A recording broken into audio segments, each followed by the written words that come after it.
इस वक्त की बड़ी खबर आपको बता रहे हैं, सीजेआई पर कोर्ट रूम में जूता फेंकने की कोशिश हुई है।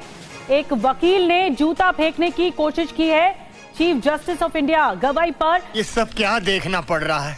देश संकट में है।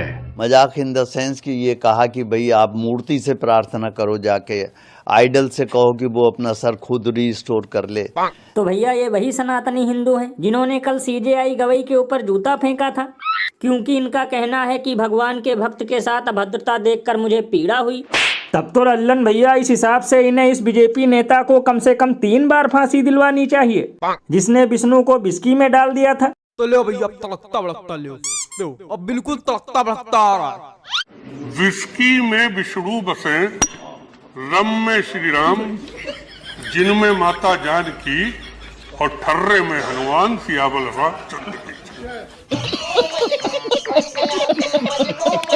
और भैया सबसे मजे की बात तो ये है कि इस घटना से पूरा गोबर गैंग समाज खुश है।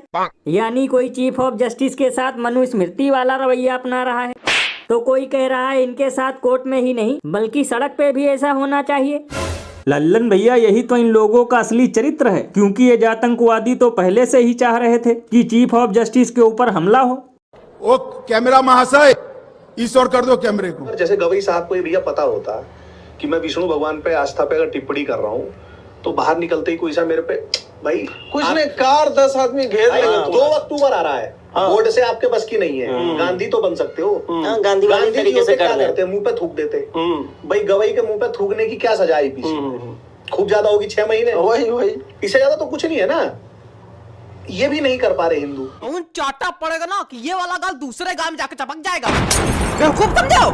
तब तो भैया इन हिंदुत्ववादियों को उन लोगों के ऊपर भी जूता फिकवाना चाहिए जो हिंदुओं को मूर्ख बनाते हुए सनातन का चोला ओढ़कर बीफ कंपनियों से चंदा खाते हैं।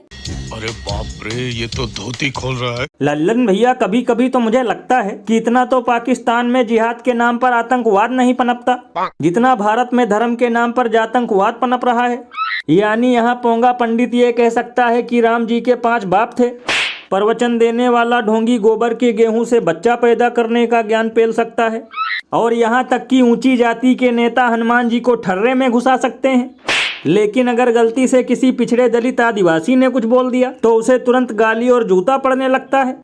भैया इसीलिए तो लोग घनघोर बेइज्जती करते हुए ये कहते हैं कि जब भगवान के सामने मंदिरों में होता है बेटियों के साथ गलत व्यवहार, तो गोबर खाकर सो जाते हैं ये धर्म के ठेकेदार।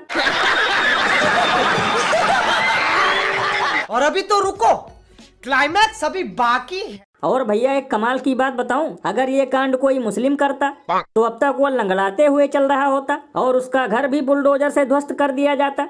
ये बिल्कुल सही कहा आपने, और ये धर्म के ठेकेदार खुद उसे आतंकवादी कहते हुए पाकिस्तानी बोल रहे होते।